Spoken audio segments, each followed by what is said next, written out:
I remember looking at the loot train attack. I said, this is bigger than Bob. And David and Dan said, how can it be bigger than Bob? I said, it's bigger than Bob. It's definitely got a bit of that Western feel, but then you throw dragons in on top of that, and it makes an incredibly complicated one to shoot. It's like a time travel movie where, like, what if somebody had an F-16 that they brought to a medieval battle? There you have Daenerys Targaryen unleashed for the first time in Westeros, and she is going to show them what she can do.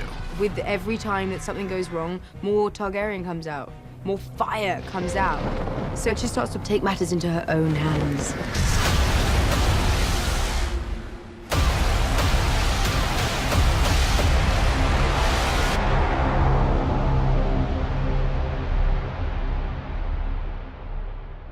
When you have a big battle sequence, especially one where you have multiple points of view, you have to figure out how you balance those and what is this sort of chief point of view that you want to lean on. And I chose to focus on Jaime, that it was about being on the other side of a dragon attack, trying to hold together his troops in the middle of watching the world change forever.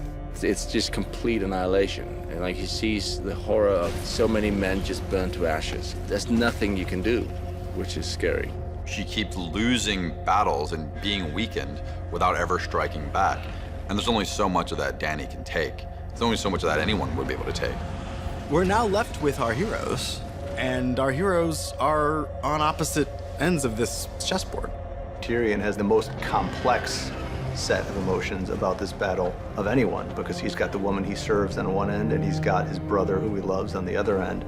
That is a real struggle for him. Every piece of his being is wishing he can intercede, but he can't. And I'm seeing firsthand my family lose. She's the aggressor, and Jaime and Bronn, through their POV, we see that it ain't pretty conquering. And the hope is that the audience doesn't know who to root for in that sequence. Something like the loot train involves a lot of different departments, all working at sort of the very extremes of their abilities, I think. This was a difficult challenge because there are so many different looks and phases of the battle that come into play. There's a lot of continuity to make sure that we're in the right space, in the right part of the process, reflecting the right amount of burn. And then do it in between the cracks of everybody else doing their job. Because the entire sequence is a wagon train and involves 27 wagons and their various bits of dressing. We have to reshuffle the entire set constantly, which means dressing 180 degrees or 360 depending on the camera movement. So it means we have to be very particular when it comes to dressing our burnt elements, our unburnt elements, our partial burnt elements.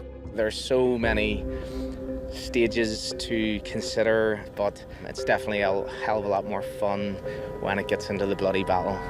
We have a dye that we're using, which is an eco-friendly dye, which dyes things black to make it look very charred and burnt. And we're using several forms of ash as well to dress in and make it all look authentic, along with charcoal and stuff like that.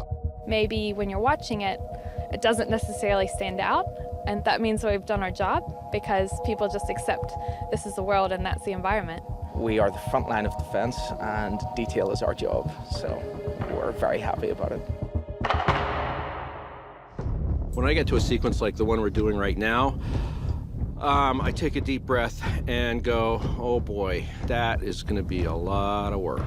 We had every toy you could possibly imagine in the making of it. We had 4 cameras most of the time. Sometimes we had up to 7 or 8 cameras. We've gone through 3 different tracking vehicles for different purposes on this. We've got basically a souped-up pickup truck with really good suspension for our charges, Dothraki charges and what have you. We've got another electric vehicle called a shadow tracker, and we've got a jib arm on that. And then finally, we've got basically a souped-up dune buggy with a stabilized head on it that takes all the bounce out and gives us a nice, steady, smooth shot to use over the particularly rough terrain. We needed to sell speed, and we needed to shoot elaborate dragon points of view. To do those kinds of shots, we're relying on 2 different camera platforms. One is what's called spider cam. This is basically a camera rigged to a cable run between two construction cranes, and they can move the camera very quickly from one end to the other, and the camera can go about 70 miles per hour. We also used a company called Flycam, which is like a souped-up drone. It's like a small helicopter. They were also able to go very fast and have a much more solid image to be able to work with than you would get from a traditional drone. So we can fly over things safely and also have interactive effect on the ground and capture all those elements that will have a dragon either in front of the lens or above the lens. The battle is going to rely very heavily on visual effects at the end of the day. There's a lot of different beats to the attack. Sort of like cowboys and Indians and fire-breathing dragons all rolled up into one. There's Drogon breathing lots of fire, setting lots of things and people on fire. To give an idea, in season 6, which was our biggest season up to that point, we had 11 shots that featured Amelia riding the dragon. In the loot train, we have over 80. It's very new ground that we're trying to figure out. This dragon who's, 100 feet up in the air, who breathes fire of a column of 30 feet wide, that you're like, okay, how the hell are you gonna do that?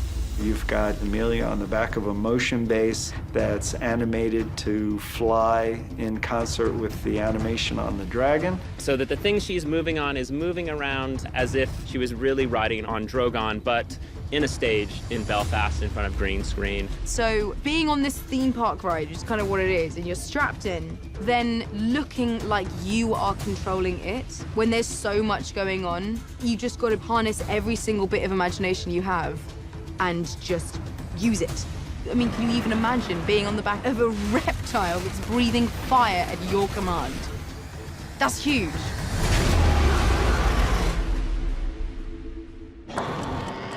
One of the most complicated shots was this strafe run where the camera's over the back of Dany as she is blasting the shit out of this line of Lannisters and loot train carriages. We had to have spider cam fly a camera in real time and in perfect sync with 100 feet of ground explosions that are huge.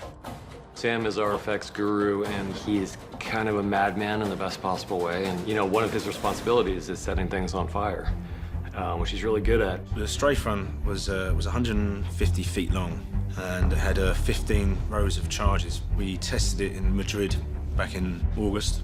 We only tested a short section of it, minus the cuts, because we were still making those.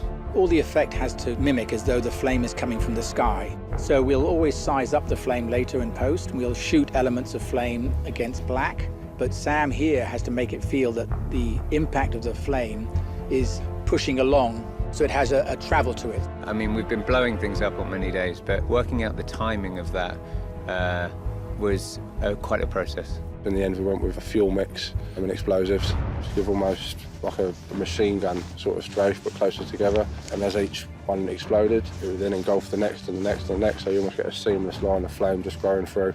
Because it was only one take, there was a lot that could go wrong. There was a lot of materials used and a lot of pyro used as well. So it's the excitement of when that button is pressed.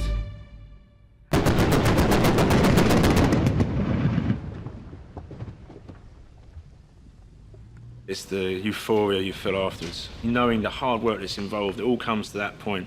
That's the prize, that's the excitement, that's the reason.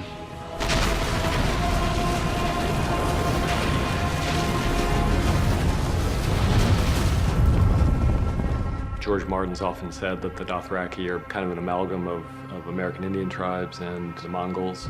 Both peoples who were, phenomenal on horseback, and they were just much faster and so unorthodox in their battle approach that they could literally ride circles around their enemies. I think there was a line in the outline that said, and it's down to Camilla to do her tricks. I was like, thanks, D&D. Okay, where are we going to go now? Let's think of some ideas. What can we bring which has never been seen on screen before? She said, what about as the Dothraki are coming down, if they all just stood up on their horses and started shooting arrows at them? And I thought, well, that sounds great, but that's not possible. She said, no, it is. We build these special stirrups and we can do it. So I sent a team out here with the horses, and they started rehearsing the action and shooting a previs, which was then sent back to Northern Ireland, and then we could start putting that in front of people. You've got almost a metal shoe that you put your foot into, and then you have one foot on the side of the horse and the other foot on the top of the saddle. So we have these guys standing up, and we're endeavouring to try and create something that somebody hasn't seen before. And it's extraordinary. It's like a wave rising up from a still ocean, and all these guys perfectly coordinated rising up, and I love it. And it shows us that the Dothraki are horse masters, because we really haven't had that opportunity before. So much of these battle scenes now has become visual effects that I hope people realize that much of this is actually being done. It's really, stuntmen standing up on horses with bow and arrow, shooting arrows, and that's an impressive thing to see. There is something about a guy on a horse, standing on a horse, charging. There's something pretty impressive where you go, well, you don't just do that. And we were kind of thinking to do something Mad Maxy. When they come in, it's crazy. They're coming in different shapes. You don't know where they're coming from, and they're just these absolute madmen on horses, and that's what we tried to recreate on screen for the loot train sequence. Ready, and 3, 2, 1, action!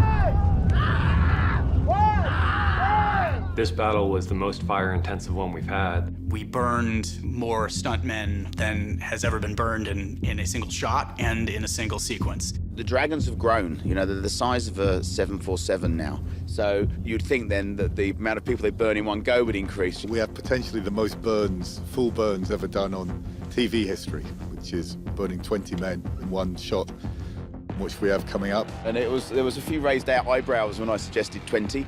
And it wasn't just because it's a record, although it is. It was because we just needed to see the scope of what was happening. So that was quite a challenge. The difficulty with 20 people is just that you ramp up the safety aspect of it, because there's more people in harm's way, there's more that can go wrong. That was quite nerve-wracking for many reasons. Obviously, when you have that amount of people collected and they're all on fire, you get a lot of heat gathering in the centre. So I was really concerned about the guys in the middle.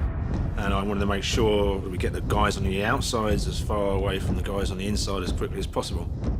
We're using Tamar poppers. There's basically like a camping cylinder, and we put it inside a metal cage so that the shrapnel won't hurt anybody. And we basically put a pyro charge on that, which explodes the gas popper, creates a 15-foot fireball.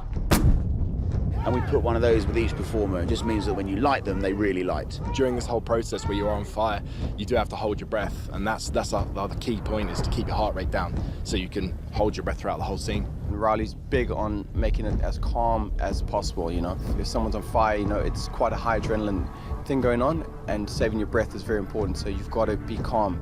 We are a show that doesn't sit on our laurels, so we do try and top ourselves each year, although we seem to make it more and more difficult for ourselves as we go on. There's just a fear factor, of course, that we see a man on fire, never mind 20 guys in one go. It's scary.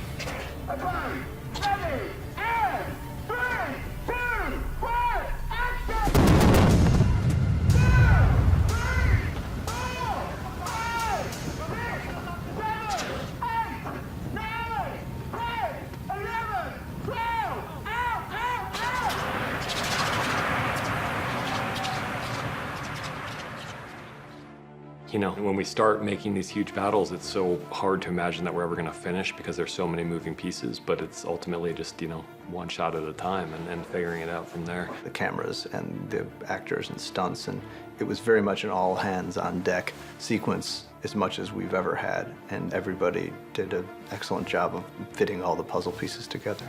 This is big cinema, and to get to work in all those genres all rolled into one fantastic world, that's the part I like. You never know what they're going to throw at you. Last year we completed Battle of the Bastards, and it was like, oh yeah, how about this year? So it's good. They always up the ante, and I love that. It naturally gets bigger, this show. It just does. It's not me doing it. They write it. It's a unique challenge in that you'll never really be able to do that kind of thing again. And, the next time I get to work on some other show, it'll be so boring. Where's the cable cam? Where's the, 5 cameras and the 20 burning guys?